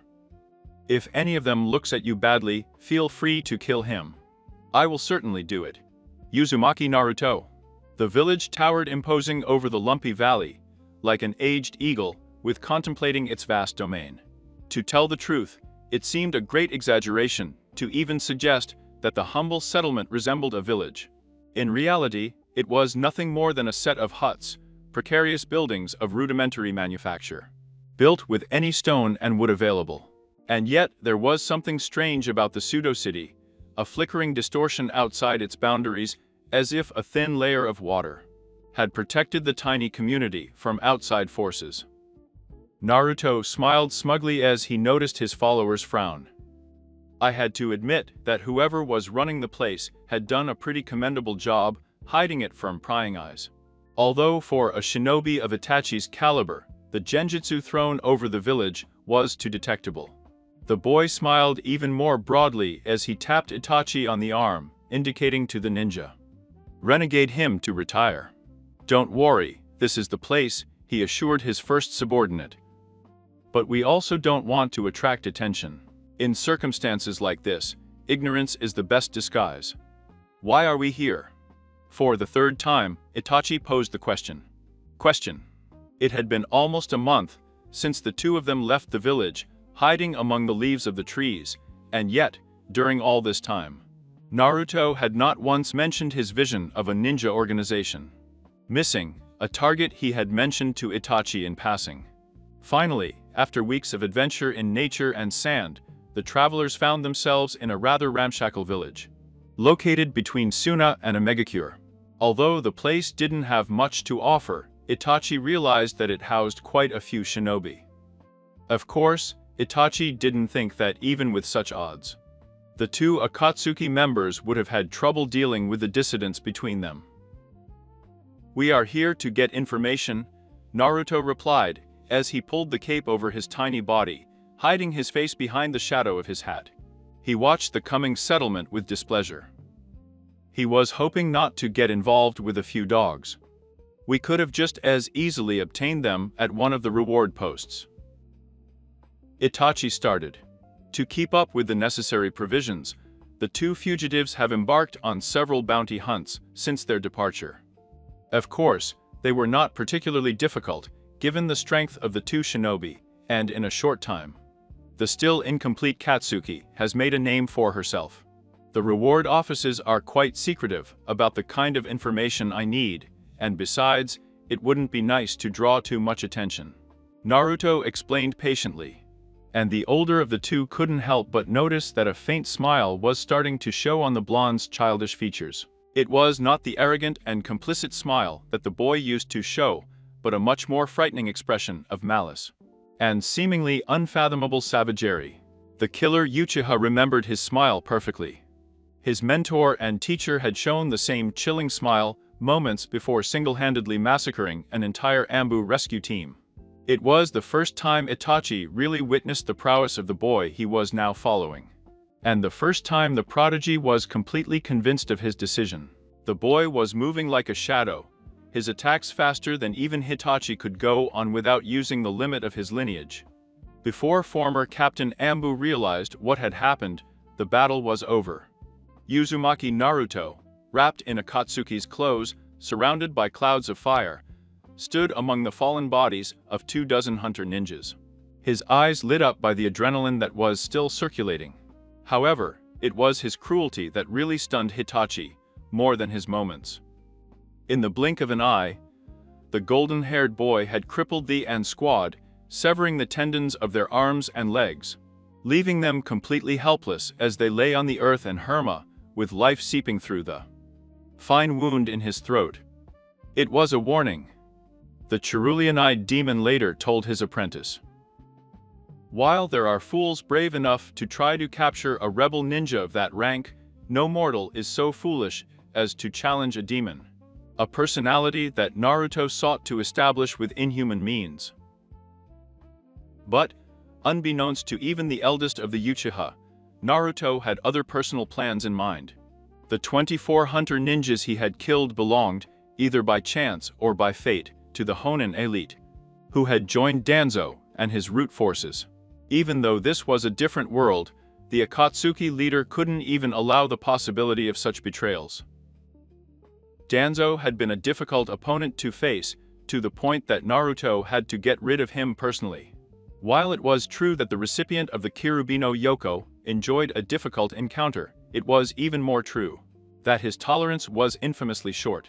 Besides, there was a difference between defying and simply persisting and refusing to die. What kind of information are we looking for, if I may ask? Itachi frowned as he watched his fellow passenger. Whatever Naruto was planning, it didn't suit the small parish in front of them. First, we need to find out your current situation in Konoha. Even if they consider you a renegade ninja of that rank and all, I hope that my confrontation against their forces has at least deterred them from deploying more agents, Naruto informed the black-haired genius indifferently as the two of them approached the village gates. And secondly, I need to update my knowledge about the hidden fog. Foggy, Itachi frowned. He had run into several Kirinins in the past, but he didn't think they posed much of a threat. Perhaps one of the 7 swordsmen could cause problems, but certainly not serious enough to deserve such attention. Yes. The 6-year-old blonde boy chuckled. Mista has just suffered a long and tremendous the civil war, and if I am not mistaken, there will surely be a genocide of the Kik and Genkai possessors. The people of the water have always been afraid of those who have power, and this recent conflict would be proof of their terror. There are several lineage traits that intrigue me. It would be a shame if they disappeared because of the ignorance of the mass. The dumber they are, was the grunted response. When they both entered the illusion, the decrepit huts melted down, revealing a rather large township built in the same style as the hidden sand village. 2 newcomers walked through the huge doors of wood and, after a brief interrogation by the posted guards, were admitted to the vanished village of illusions. Several pairs of suspicious eyes rested briefly on the travelers, examining the fresh meat. Robberies and murders are commonplace in this lawless area, where every missing ninja thought to make a living in any way. However, the outsiders did not seem to be an easy prey. They were a peculiar couple, dressed in long black cloaks that completely covered their bodies, with large clouds of a flaming scarlet, and damn over the texture of the ink. Large conical straw hats, open work up to the head, hid his features. Although neither of them carried visible weapons, from their confident poses, it was not difficult to perceive an aura of power radiating from their bodies. And the rogues who had made this village their home knew better than to provoke such sinister individuals. Careless actions like that could cost your life, or worse.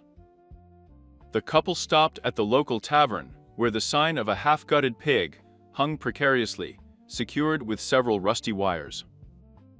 Of course, both shinobi knew that they shouldn't take it or to the letter. It was not difficult to discern the various chakra signals within the pap. This was a meeting place for suspicious characters from all elementary countries, a place where secrets were exchanged and bought. And he was selling information. The din in the dimly lit room died down as the door opened to let the two in, while all eyes were on the unwelcome visitors. An air of distrust emanated from the customers of the dull bar, and several hands were discreetly looking for humor. The presence of strangers was not tolerated in those places. Itachi, try not to get into trouble. This village is made up entirely of renegade ninjas, and most of them do not tolerate strangers. Of course, don't stop with the insults. If someone looks at you badly, kill him. Naruto spoke, his voice filling the silent atmosphere, cold and ruthless. Just as the occupants could not stand his presence, he also did not want to mix with such rude individuals. Ch. You must feel like dying, he says. Those words. One of the stouter men smiled as he stood up, clutching the handle of a huge flail with his left hand. He was a rather ugly-looking cretin, his face disfigured by scars that ran through everything. When he smiled, he revealed huge jaws that seemed to be missing several teeth. Naruto was not impressed. Before the drunken ninja could do more than take a single step, Naruto disappeared from his place and reappeared behind the giant, and planted his foot on the man's back with a resounding crunch, shattering his spinal cord, and sending him flying off. From the tavern and through several buildings, more before the unfortunate bastard stopped in the village square. A bloody and possibly living mess of flesh and bones. Now, whispered Naruto, his words exponentially more dangerous. Maybe one of you can give me what I want. That was easy. Itachi watched as the two left the rest of the customers in shock and fear. Well, judging by the damp spots between her legs, mostly fear. However, they had gotten what they were looking for, and that was really all that mattered. It seemed that the village of Konoha had abandoned its attempts at recovery, which was understandably to the downside. Naruto had also asked about a person named Kisame, as well as some ice user or something. Itachi wasn't really sure what to make of that. On the other hand, since he was Itachi, he didn't really care.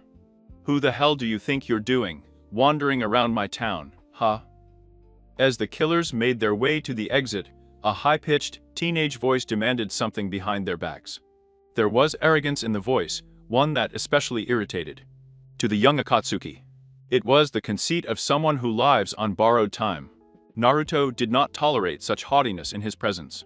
In his past life, he had annihilated armies and villages, and he never allowed himself to exhibit the same pomposity that this young man so carelessly displayed. I have never seen Maine wish so desperately for a painful and prolonged death. I could ask you the same question, he replied, his face still hidden by the hat, and his voice rough and joyless. My name is Kazu, the boy said dismissively, as several of what Naruto assumed were his broken lackeys. They were surrounding the two visitors. As sad as Naruto admitted it, they were all very much like a stereotypical bully, with marked muscles, an apparently lower than average IQ, and a smile too ugly to describe on their haggard faces. The blonde could swear that he had even seen one of them cracking his knuckles in a threatening way. The boy cringed with shame. The criminal elements of this place have gone to hell. And this is me? He had barely finished the sentence when he found himself with a dagger under his throat. Itachi Uchiha looked at him with something like contempt, while the small knife resonated with electricity. The weapon had been a gift from Naruto, another product of his alchemy, no doubt.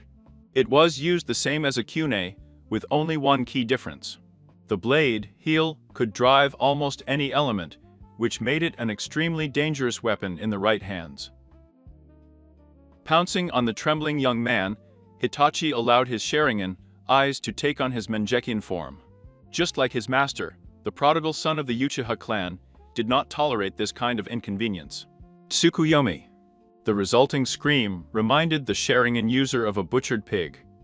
Dude, I don't know what you did with that kid, but you're in a big mess right now.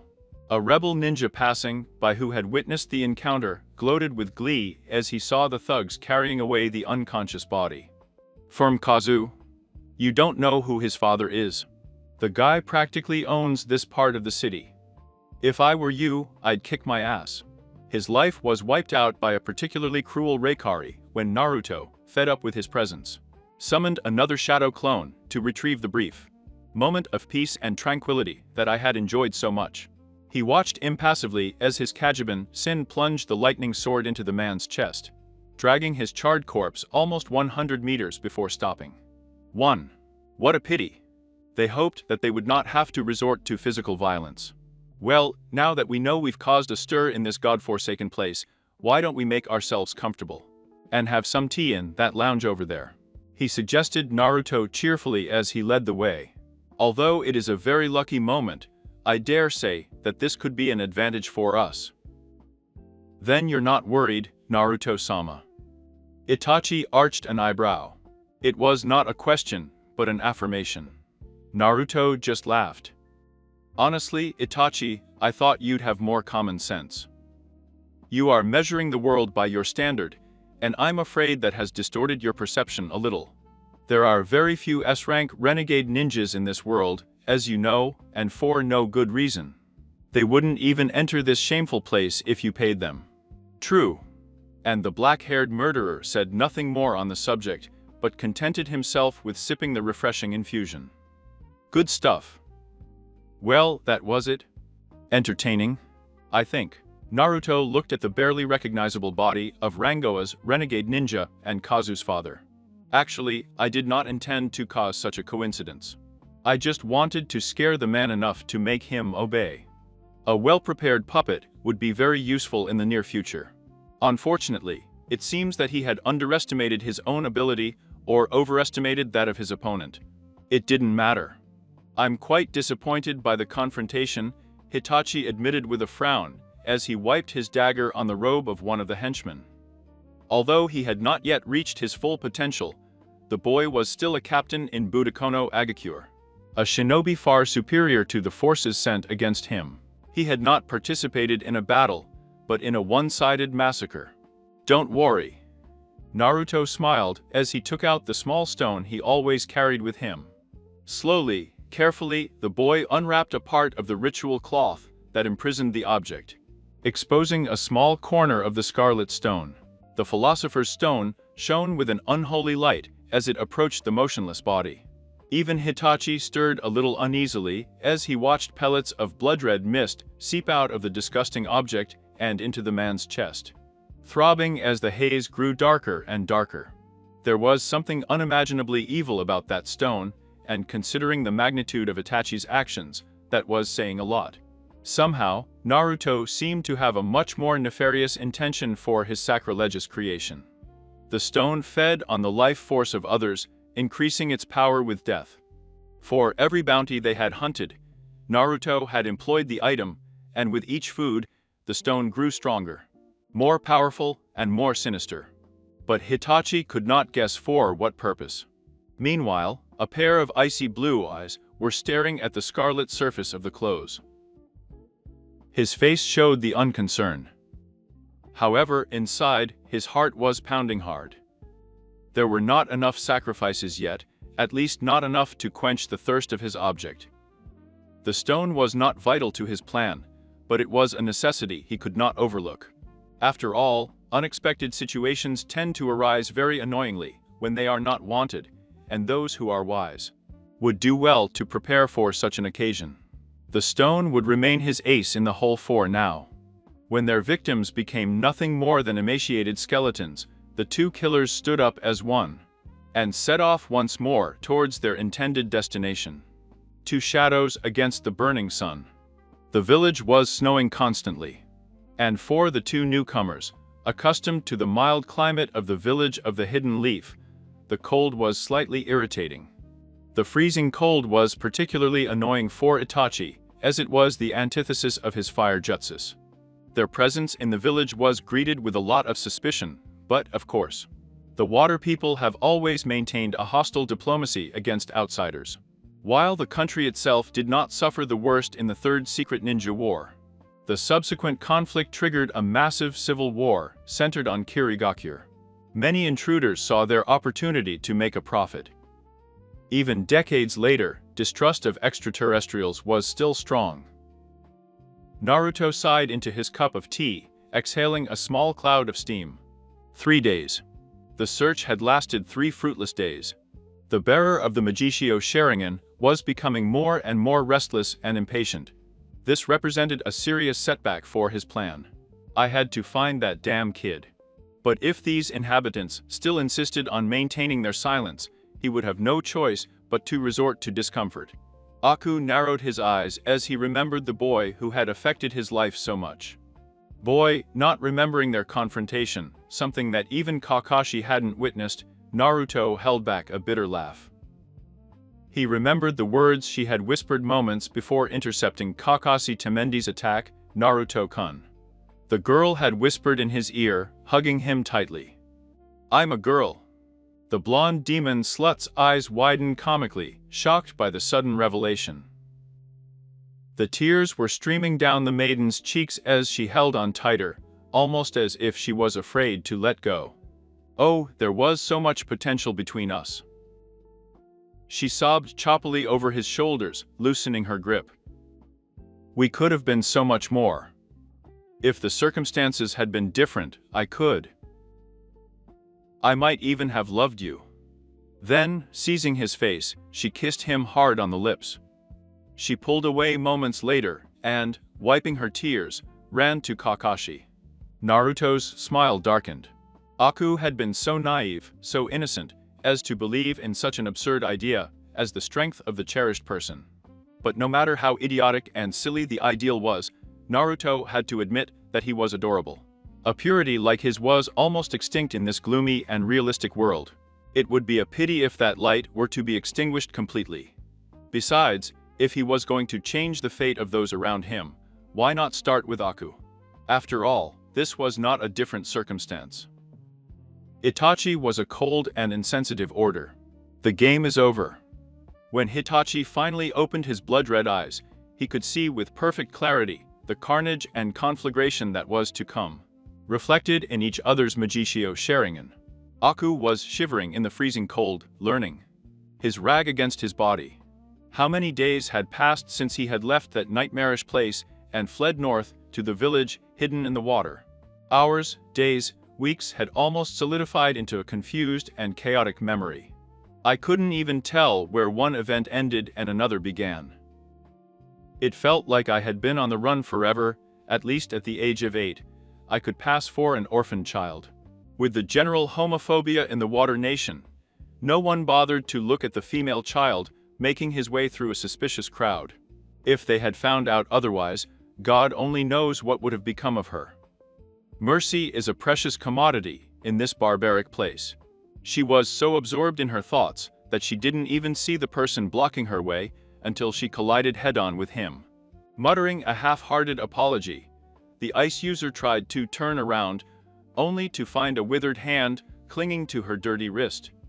"Well, well, well, what have we got here?" The voice made his hair stand on end, perverse and sickly.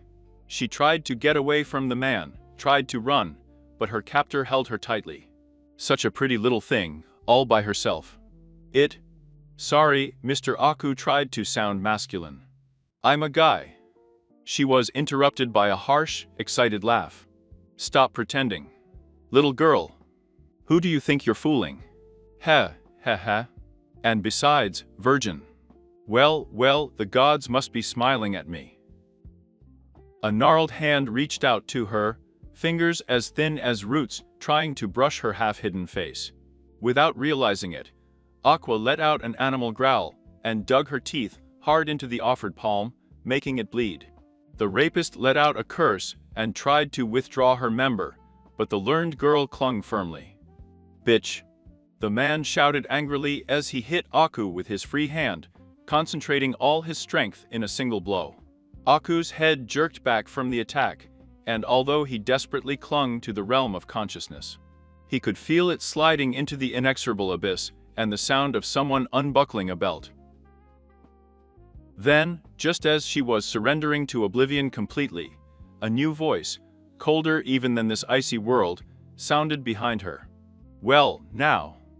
Congratulations, man, for being the first person in this world to really get on my nerves." Screams followed, and then darkness.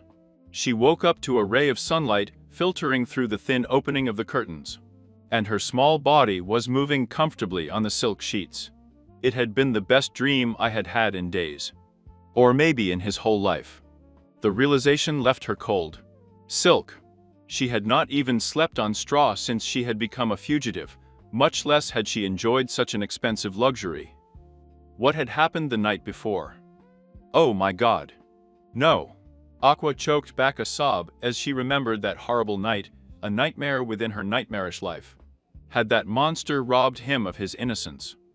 His only innocence in this life. "So you're awake?" A voice interrupted her tears, making the girl look up in surprise.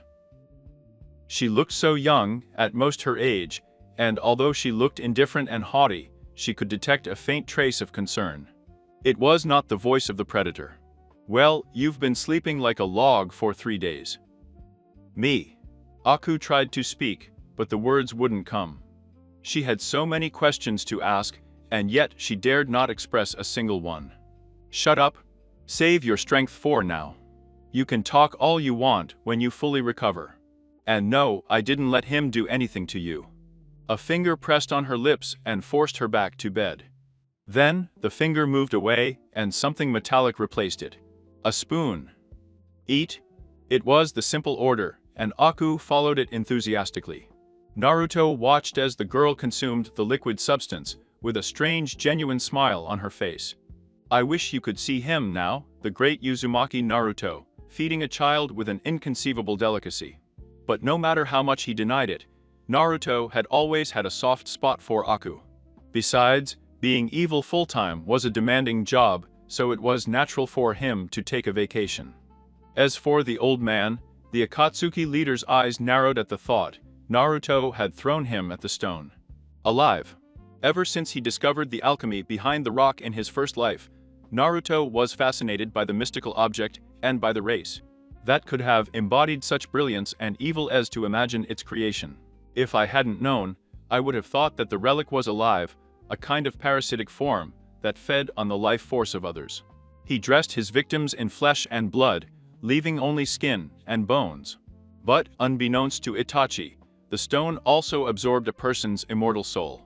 That's why Naruto always used it after killing, when the soul left the body. No one deserved an eternity of torment in the hell that was the stone. Philosopher, not the rogue ninjas, not the bounty hunters, no one. So far, of course. An eternity was too good for that lustful demon. Aku frowned as he adjusted his uniform over his slender figure, looking at himself in the mirror, pouting. Although she was still a little malnourished, she was as different from what she was before as the pearl of an ordinary stone. Her skin had regained the creamy complexion her mother was so famous for, and her hair was back to glowing with a healthy glow. Naruto-sama, complained the girl, settling uncomfortably into the heavy and rough Akatsuki cape. "I have to use this." Naruto chuckled and hugged the fragile girl, where she snuggled up against him like a kitten. Stroking her hair absently, she looked out of the half-open window. "Of course not, Akutchin. You can wear whatever you want." Naruto never intended to make Aku a member of Akatsuki. Undoubtedly, she was talented enough to be considered as such, over time, but the blonde was resistant. I couldn't fully explain it, but Aku was different from the others. She was special. And most importantly, it was his what? The blonde kid couldn't tell you that. But still, he was still jealous and possessive with the chocolate-eyed girl. "You're mine." He hadn't even realized that he had muttered his thoughts out loud. But Akushi did it, and snuggled up even more against his master, protector and friend. "I am yours, Naruto-sama. Now and forever," she whispered in a voice that only she could hear as she felt the waves of sleep wash over her. Kisum wasn't having a good day, or week, or month, or year. First, the so-called fog demon abandoned his post, and launched a revolt against the still ruling Mizukage. No one blamed him for that. Hell, maybe I'd been wanting to break up with the old man for some time, never finding the perfect opportunity. But the problem was that Zabuza, the monster without eyebrows, had failed and fled the country, putting an end to the legend of the 7 swordsmen of the mist. True, the 7 were already falling apart even before Zabuza's betrayal, but it was at that moment that the members understood how bad their ranks were. Raiga left weeks after Zabuza's defection, but since he and the other swordsmen never had what could be called a friendly relationship, no one regretted his departure. Except for the Mizukage, but his opinion doesn't really matter too much. However, unfortunately, This series of unfortunate events also generated a lot of suspicion around the remaining 5. So much so that today, the Shark Man spent half the year patrolling an unnamed and insignificant village. South of the village, as far as possible from Kirigakure. Needless to say, Kisame Asigaki was furious at the ignominy of his situation. Damn it! If something didn't happen soon, the Mizukage was about to have a third revolution on its hands. At least, those had been his thoughts, until a certain Itachi Uchiha appeared on the scene. Maybe he had heard me talking about Itachi. Everyone has heard of Itachi. Who does not know the man, or rather, the boy who, single-handedly, massacred his entire clan? And the 20 Ambu who followed him afterwards. The traitor of Kono Agakure has carved out an almost legendary reputation in the elemental countries. So, when Itachi showed up in front of his house, Kisame did the only thing he could think of. He attacked. In retrospect, it probably wasn't the brightest idea in the world. The half-blood ninja cursed loudly as he felt the dagger brushing his left arm, its metal blade sheathed in a veil of thunder. Ignoring the searing pain of the attack, Kisame struck the young shinobi with his wounded arm, while the other reached for the huge broadsword strapped to his back. Before he could draw his weapon, several shadows shot out of Itachi and charged, each carrying a dagger imbued with a different element. However, Kisame's fame as one of the 7 swordsmen of the mist was soon confirmed, as he moved his entire right side. With a speed almost imperceptible to Itachi. The clones vanished when the huge blade shattered them, absorbing the chakras that formed them. Captain Ambu narrowed his eyes as he stood up again, in front of the always stoic Itachi Uchiha. Slowly, a smile was drawn on his shark-like face, revealing 2 rows of sharp, shiny fangs. "Your reputation precedes you, Itachi Uchiha," he informed his opponent as he switched to another stance, placing Semiotta behind him, so that the cold, broad side of the greatsword rested against his back. "I'll enjoy butchering you." Itachi said nothing, but observed his enemy with a tired look. It would have been much less of a problem if Naruto-sama hadn't requested Asigaki alive, and preferably unharmed. True, the sword master was talented enough to test even Itachi, an uncommon statement, but still. He would have difficulties against the power of the Magiccio Sharingan. While, according to their leader, there are methods to counter this form of the Sharingan, the majority are extremely obscure, and only affect very small groups, most of which became extinct a long time ago. The technique that survives could prevail, but not without harming its user. Somehow, Itachi doubted that Kisame would even be able to produce a counterattack. Still, he was not to be overconfident. If this member of the 7 had piqued the interest of even Uzumaki Naruto, it was most likely that this battle would turn out to be more difficult than he assumed. Moreover, the jet-haired deserter remembered an exceptional talent that his enemy possessed, one that was only seen in Nidaime himself. With that thought, Itachi once again allowed his Magiccio to surface. The battle has not yet begun. Crack! Itachi grimaced as he received Kisame's fist. The blow had hurt him, even after his preparation. But I should have expected it from a man capable of wielding such a huge weapon with ease. An unpleasant noise in the crotch was heard when the missing ninja, with the cape, came out fired. A loud explosion of smoke arose from Itachi as he summoned several Kagebansenas. Around. One of them reached out his hand, grabbed the original, and, with a great effort, threw it back towards Kisame, who was waiting for him. Downstairs, the swordsman smiled in anticipation. What an unfortunate tactic by the supposed prodigy. What a disappointment. Squeezing the hilt of his sword, Kisame prepared for a bloodbath. It never happened. Even when his weapon went up with a squeak, the experienced fog ninja realized that something was wrong. Seconds later, the original Itachi disappeared in a small cloud of dust. Damn it. Maybe he cursed me mentally. How could he have fallen for such an elementary technique? It was obvious that Itachi had employed a Kawarimi no Jutsu even when creating the shadow clones. The man was good, no doubt. Of course, if Itachi had changed his body to a clone, then the real lead missing, Nin, would be right behind me. The blue-skinned warrior growled in annoyance as he felt the tip of the gaga digging into his back. However, the growl turned into a laugh, while Kisame Asigaki imagined that the satisfaction on his enemy's face transformed into surprise. Watching the swordsman's body melt into water. A duel between shinobi was nothing more than a battle of deceptions. Without warning, Hitachi hero and launched several fireballs silently after him. A series of explosions scattered rocks and trees, revealing the intact figure of the water ninja. The user of his item smiled smugly as he clasped his palms together in the shape of the last seal of his jutsu.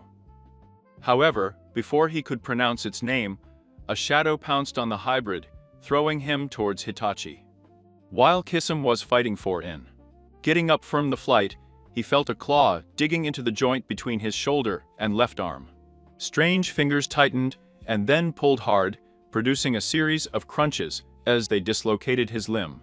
The pain was blinding. Dazed with agony, maybe he made the silly mistake for me of looking at his assailant, right at a pair of spinning pinwheels. After that, the world went to hell. Shit, Kisame muttered as she tried to massage her injured arm, which, even after she had placed it in its correct position, still hurt a lot. By his side, Uchiha Itachi remained seated in silence, contemplating the turn of events. The man had already lit a campfire and was throwing dried leaves and twigs into the roaring flames. It was hard to imagine that such a young man would possess such great power. Then, seeing that his fellow enemy was not speaking, Kisame made an effort to follow the conversation. "Do you want me to join that snack you've organized?" Itachi scoffed and turned his gaze, now of normal obsidian, towards the possible recruit. Akatsuki is not a power that should be underestimated. Well, I guess if they managed to convince you to get rid of Uchiha, they must have done something. Kisame shrugged his shoulders indifferently. Anyway, why me? Itachi shrugged his shoulders and replied sincerely. He wasn't one to beat around the bush. I have no idea. Naruto-sama decided that you would be a valuable addition, and he hasn't made any mistakes yet. Naruto-sama. Maybe I would have arched an eyebrow if I had.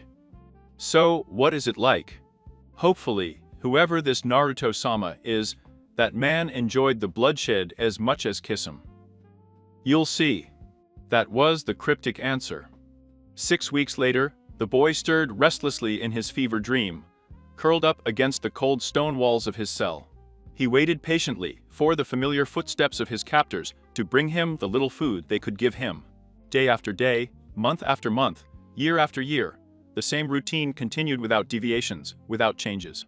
This time, the steps were slow, measured, and dignified. It must be someone important, the boy thought bitterly as he opened his sleepy eyes and contemplated the narrow and winding U, which led to the outside, separated from him by a row of cold steel bars. Suddenly, the routine changed without warning, and screams began to be heard all over the tunnel. Screams that conveyed an emotion unknown to the boy: fear and terror. Something was coming, something totally unexpected, and for which I was not prepared. The men of his clan were in a panic. Loud explosions and obscenities filled the air. However, judging by the screams of the dying, it seemed that the guards of his prison could do little to contain this one nameless threat. Then, suddenly, the noises stopped. There was silence before it was broken when a metal door swung open on its hinges, causing a squeak of pain as the metal grated against the rusted metal. A shadow hovered over the boy, watching him with cold red eyes, almost contemplating. Slowly, the shadow moved and a small hand, white as porcelain and immaculate, was extended towards the chained young man. "Hi, Kimimaro-kun." Naruto smiled from the darkness. One thinks of the Kakashi Reikari of Naruto Shippuden Naruto and mate Axel 4Ps2, only with less brightness and much less power. The reason why Naruto was able to form one instantly is due to certain trainings that he forced himself to undergo, which allowed him to channel a large amount of chakra through his body in a short time, without causing great, permanent Oma, who notices making fun of illogical situations that seem to be favored by so many authors. Christmas, greetings to everyone. Deidara, the self-proclaimed artist of destruction, came dancing into Akatsuki's meeting room. His presence was, of course, greeted with several indifferent grunts of recognition. Do you know what day it is today? On the 25th of December. Maybe me, always so polite, ventured a guess. It was a good assumption, but wrong. It's Christmas. Several members blinked and frowned. The frown? Sasori looked as if she had swallowed something unpleasant. He knew his partner was a little weird. But still, it is a holiday, in which we spread joy and Christmas spirit to all corners of the world. It was official, deity. He was angry. Wait, Itachi, the reasonable one, interjected, what's that one? The Christmas you're talking about. You've never heard of Christmas. Deidara looked shocked, you've never heard of Santa Claus. No, is he some kind of ninja master? Itachi asked with interest. This Santa Claus guy sounded formidable, if only Deidara would make such a fuss with his name. Yes, Santa Claus would be a worthy challenge. You're kidding me. If you were angry, how come you don't know what Christmas is? Everyone knows that it is the holiday to celebrate the birth of Jesus Christ. Even if we live in Japan, where? It was Zetsu's turn to look confused. I've never heard of this before. Japan. Japan, Deidara corrected. How the hell do you not know where Japan is? We are ninjas. We have ramen. Obviously, we are in a part of Japan hidden from the rest of the world. God forbid we live in a parallel dimension or something. With this he drew up a map of Japan. The 8 members positioned themselves around the scroll. Well, Pain muttered as he straightened up. I have no idea where you got this map, but it looks nothing like the map of the elementary countries where we live. We are not in Japan. I have absolutely no idea how you came up with something so absurd. Yeah, maybe he felt me. Anyway, who is this Christ you talked about? Deidara shot him a murderous look. He is the Son of God. Jason. Aiden asked hopefully. No, the Christian God. Who? Aiden tilted her head in question. Come on, have you never read the Bible? Well, Jason had 10 rules for killing. Does that count? Oh, come on. Jerusalem, Babylon, does any name ring a bell? No. Not at all. I've never heard of those places before. Do they even exist? Fuck you, Aiden. Any self-respecting earthling knows who Jesus is. Deidara glared at him. Yes, then. What is this land you are talking about? He's right, you know. Maybe I've made up my mind. Do your bit. Why are you so convinced that we should know what it was? It's Christmas. Of course. Deidara rolled her eyes. It is obvious that since the creator of this manga was Japanese and contains some Japanese customs, we must be in Japan and therefore on Earth. Therefore, we must understand what Christmas is. Itachi, having maintained his silence, spoke again. So, if I may summarize your argument, do you want us to celebrate a holiday that no one on our planet does? Have you ever heard of contradictions that no one has practiced before, in honor of a being of possible divine origin, that never existed on the surface of this world, all based on a logical fallacy that makes no sense at all? Well, if you put it like that, Itachi raised an eyebrow. I'm glad you were able to see things from my perspective.